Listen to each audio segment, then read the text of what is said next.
Hello everyone, শুভ সন্ধ্যা সবাইকে। সকাল থেকে আমি কোনো ভিডিও পোস্ট করতে পারিনি, কারণ শরীরটা খুব একটা ভালো লাগছিল না। তো যাই হোক, সন্ধ্যের সময় এখন একটু বেটার লাগছে, তো ভাবলাম তোমাদের সাথে একটা কেকের রেসিপি শেয়ার করি। এই কেকটা আমি বানিয়েছি এগলেস। তো এর আগেও তোমাদের সাথে আমি একটা কেকের ভিডিও শেয়ার করেছিলাম। তো এই কেকটা বানানোর জন্য আমি নিয়েছি এখানে 1.5 কাপ ময়দা। কেকটা আমি বেশি বড় বানাবো না, ছোটোই বানাবো, সেই জন্য আমি 1.5 কাপ ময়দা নিয়েছি। আর তাতে আমি অ্যাড করেছি দেখো কাস্টার্ড পাউডার। এই কাস্টার্ড পাউডারটা আমার ম্যাঙ্গো ফ্লেভারের। তোমরা চাইলে ম্যাঙ্গো বা ভ্যানিলা যে কোনো ফ্লেভারে তোমরা ইউজ করতে পারো এখানে। যাই হোক, কাস্টার্ড পাউডারটা আমি 1/2 কাপ নিয়ে নিয়েছি এখানে। তারপরে অ্যাড করেছি 1 কাপ গুঁড়ো চিনি। অ্যাড করার পরে তারপরে আমি অ্যাড করেছি নুন, বেকিং সোডা আর বেকিং পাউডার দিয়ে ভালো করে এটাকে মিক্সড করে নিয়েছি। তোমরা তোমাদের পরিমাণ মতো তোমরা এগুলো অ্যাড করো।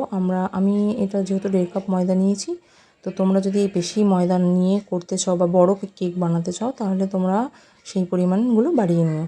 তো এরপরে আমি অ্যাড করেছি বাটার আর অয়েলের মিশ্রণটা দিয়ে ভালো করে মিক্সড করে নিয়েছি।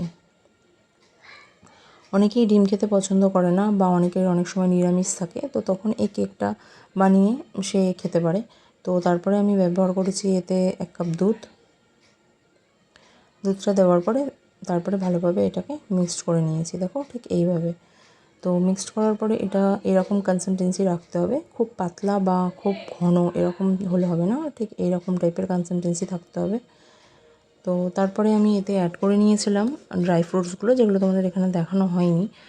মানে এই ড্রাই ফ্রুটসের মধ্যে তোমরা কিশমিশটা এই ড্রাই ফ্রুটসের এখানে অ্যাড করতে পারো, মানে মিশ্রণটা যখন আমি মিক্সড করছি সেই সময়। কিন্তু ওপরে যখন আমরা কোটিং করে দিচ্ছি ওপর থেকে লেয়ারটা, সেই সময় তোমরা কিশমিশটা একদমই ব্যবহার করবে না, কারণ কিশমিশটা কালো হয়ে যায়, তো মোটেই ভালো লাগে না। তারপরে আমি দেখো একটা বাটি নিয়ে নিয়েছি, তাতে অয়েল দিয়ে ময়দার কোটিং করে নিয়েছি। বাটিটা আমার একটু বড় হয়ে গেছে ব্যাটারের তুলনায়। ব্যাটারটা আমার যতটা ছিল তার তুলনায় বাটিটা একটু বড় হয়েছে। বাটিটা একটু ছোট হলে ভালো হতো, তাহলে আমার কেকটার থিকনেসটা একটু বেশি ফ্লাফি হতো। থিকনেসটা খুব একটা আমার বেশি হয়নি, কারণ এই বাটিটা অনেকটা বড় ছিল, তো সেই জন্য।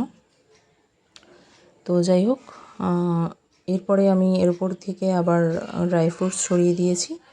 আর দেখো, এতে আমি কিশমিশ ওপর থেকে দেবো না, ভেতরে আমি দিয়েছি এগুলো কিশমিশ, কিন্তু উপরে দেবো না। ওই একটাই কারণ, পুড়ে যায় কিশমিশগুলো, তো ভালো লাগে না সেই কারণে। তো যাই হোক, তারপর আমি বসিয়ে দিয়েছি একটা প্রেশার কুকারে। কুকারটা প্রথমে একটু হিট করে নিও, তোমরা প্রিহিট করে নিও কুকারটা প্রিহিট করে নিয়ে, আর এর মধ্যে এই একটা স্ট্যান্ড বসিয়ে দিও, কারণ বাটিটা একদম কেক মানে কুকারের সাথে বসিও না, কারণ তাহলে ধরে যেতে পারে। একটা স্ট্যান্ড এরকম দিয়ে তারপরে গার্ডার আর সিটিটা বার করে দিয়ে কুকারটা গ্যাস ওভেনে বসিয়েছি আমি আবার।